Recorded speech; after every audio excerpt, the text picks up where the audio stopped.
राधे राधे मित्रों। तो मित्रों, आप लोग राधा किशन के आज के एपिसोड में देखेंगे कि ऋषिवर कहते हैं बलराम दाऊ से कि कृष्ण जो कर रहे हैं वो उचित कर रहे हैं, क्योंकि कृष्ण कुछ अनुचित कर ही नहीं सकते।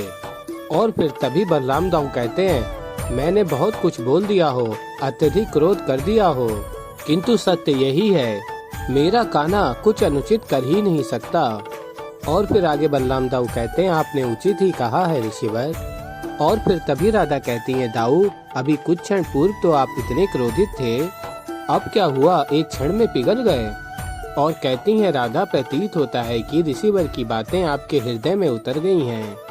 और फिर तभी बलराम दाऊ कहते हैं ऋषिवर, आप जैसे ज्ञानी के लिए ये वन उचित नहीं है, आप मेरे साथ हमारे महल चलिए, वहाँ एक बहुत बड़ा पाठ कीजिए, मुझे ज्ञान दीजिए और मेरे साथ ही रहिए, कहिए आप चलेंगे ना।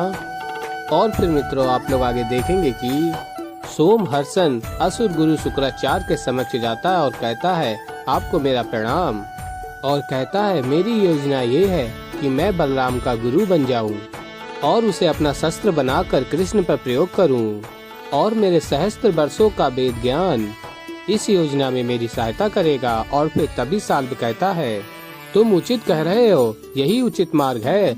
और फिर तभी असुर गुरु शुक्राचार्य कहते हैं नहीं, ऐसी मूर्खता कभी मत करना, और बताते हैं कि बलराम के भीतर कृष्ण के प्रति द्वेष बढ़ ही नहीं सकता, क्योंकि उसके भीतर कृष्ण के लिए द्वेष है ही नहीं। और कहते हैं यदि बलराम को अपना शस्त्र बनाना चाहते हो तो उसके भीतर का कृष्ण क्रोध समाप्त करो। और फिर तभी साल्व कहता है गुरुदेव, इससे हमारा क्या लाभ होगा। और फिर गुरु शुक्राचार्य कहते हैं लाभ ही लाभ होगा, बलराम के गुरु बन जाओ और उसे अपना शिष्य बना लो। और फिर मित्रों, आप लोग आगे देखेंगे कि ऋषिवर कहते हैं बलराम, क्या तुम मुझे बिना गुरु ग्रहण किए ले जा पाओगे, क्या मेरा आना उचित होगा। और फिर बलराम दाऊ कहते हैं कि आपका द्वारका आने पर किसी को भी आपत्ति हो ही नहीं सकती गुरुवर, किंतु यदि फिर भी आपको यदि शंका है, मैं अभी इसी क्षण आपको अपने गुरु के स्वरूप स्वीकार करता हूँ। और फिर तभी कृष्ण जी कहते हैं कितनी लंबी यात्रा तय की आपने दाऊ, और आपने ऐसा गुरु चुन लिया। गुरु वो होता है जो उद्धार की ओर ले जाए, अंधकार की ओर नहीं। और फिर आगे कृष्ण जी कहते हैं जिसे आपने अपना गुरु चुना है वो स्वयं ही द्वेष के अंधकार में डूबा हुआ है दाऊ। अब बस इतनी आशा करता हूँ एकलव्य की भांति आप अपना अंगूठा ना कटवा दें, एक पाखंडी गुरु के पास में आके आप कहीं बंध ना जाएं। और फिर मित्रों, आप लोग आगे देखेंगे कि जाम्बती रुक्मिणी से कहती हैं आज मैं धन्य हो गई, आज मेरे पुत्र के भीतर की सारी नकारात्मक शक्तियों का अंत हुआ, मेरा पुत्र अब जीवन के उचित मार्ग पर चलेगा। और कहती हैं मैं महादेव को धन्यवाद करने जा रही हूँ उनकी तीर्थ यात्रा पर, तब तक मेरे पुत्र का अपने ही पुत्र के भांति ध्यान रखिएगा। और तभी रुक्मिणी कहती है अवश्य जाम्बती, तुम निश्चिंत होकर जाओ। और फिर मित्रों, आप लोग आगे देखेंगे कि रुक्मिणी कृष्ण जी के समक्ष जाती हैं। और फिर रुक्मिणी श्री कृष्ण को देख के कहती हैं यदि श्री कृष्ण ही ऐसे दुखी होंगे, चिंतित होंगे, तो ऐसे संकट के समय द्वारका के हृदय में आशा कौन जगाएगा श्री कृष्ण। और फिर श्री कृष्ण जी कहते हैं मेरी प्रतिक्रिया मात्र एक सामान्य मनुष्य के भांति है, क्या कृष्ण को सामान्य मनुष्य के भांति जीने का अधिकार नहीं है। और फिर तभी रुक्मिणी कहती हैं ऐसी बात नहीं है श्री कृष्ण, और कहती हैं मनुष्य का सबसे पवित्र गुण तो प्रेम है, जिसे मन में जगाना आप ही ने सिखाया है, मेरे लिए तो आप सर्वश्रेष्ठ मनुष्य हैं। और फिर आगे आप लोग देखेंगे रुक्मिणी कहती हैं कृष्ण जी से ऐसी नकारात्मकता मैंने पहले कभी नहीं देखी। और फिर कृष्ण जी कहते हैं ये नकारात्मकता, इसका अंत द्वारका के अंत के साथ ही होगा। और फिर तभी रुक्मिणी कहती हैं क्या द्वारका का अंत, ये आप क्या कह रहे हैं श्री कृष्ण, ये संभव नहीं है। और फिर तभी कृष्ण जी कहते हैं यही सत्य है, हर निर्मित का अंत निर्धारित है, और ये एक ऐसा सत्य है जो हर एक को स्वीकारना चाहिए। और फिर तभी रुक्मिणी कहती हैं यदि यही सत्य है तो एक सत्य ये भी है श्री कृष्ण, मेरी समस्त द्वारका की श्रद्धा आप पर अटल है, इसीलिए आप ही को कोई मार्ग खोजना होगा।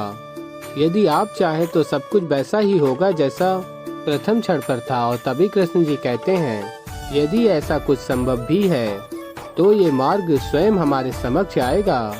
इस समय तो मुझे कोई मार्ग सूझ ही नहीं रहा। मेरे अपने ने ही दाऊ के हृदय को आहत किया है।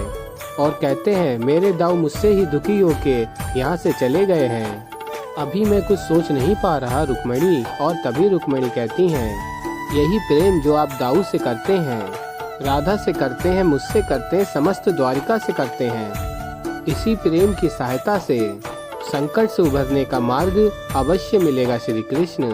और फिर मित्रों, आप लोग आगे देखेंगे कि रोमहर्षण के समक्ष निषाद आता है और कहता है, शुक्राचार्य ने मुझे पहले ही बता दिया था कि आप यहाँ आने वाले हैं, और यदि मैं चाहता हूँ कि मेरे पिता द्वारकाधीश बने तो आपके साथ रहना ही उचित होगा। और तभी रोमहर्षण कहता है, विजयी पक्ष को चुना है तुमने निषाद, क्योंकि कृष्ण के जीतने का अब कोई अवसर ही नहीं। और कहता है कि ये अंधकार देख रहे हो, ये कृष्ण के दुष्कर्मों का फल है, और इस अंधकार को केवल एक ही अग्नि प्रकाश में बदल सकती है, और वो अग्नि है कृष्ण की चिता की अग्नि। और फिर मित्रों, आप लोग आगे देखेंगे कि शाम कहता है, राधा माँ ये सब क्या हो रहा है, हमने सुना है कि कोई नए गुरु आ रहे हैं। और फिर तभी राधा कहती हैं, ये क्या पुकारा तुमने मुझे शाम। और फिर तभी शाम कहता है, राधा माँ। और फिर शाम कहता है, आप ही ने मुझे बड़ा किया है, बालपन से लेकर युवा तक आप मेरे साथ आश्रम में रहीं, और वैसे भी जन्म देने वाली माता से कहीं बड़ी पालन पोषण करने वाली माता होती हैं, है ना माता। और तभी राधा कहती हैं कि कैसी बातें करने लगे हो। और फिर तभी शाम कहता है, माता मुझे क्षमा कर दीजिए, अब तक मेरे भीतर नकारात्मकता बसी हुई थी, और उसी कारण मैंने आपका कितना अपमान किया है। और फिर आगे शाम कहता है, किंतु मुझे अब ऐसा लगता है कि मैं बिल्कुल शुद्ध हो चुका हूँ, मेरे मन में कोई भी द्वेष नहीं है।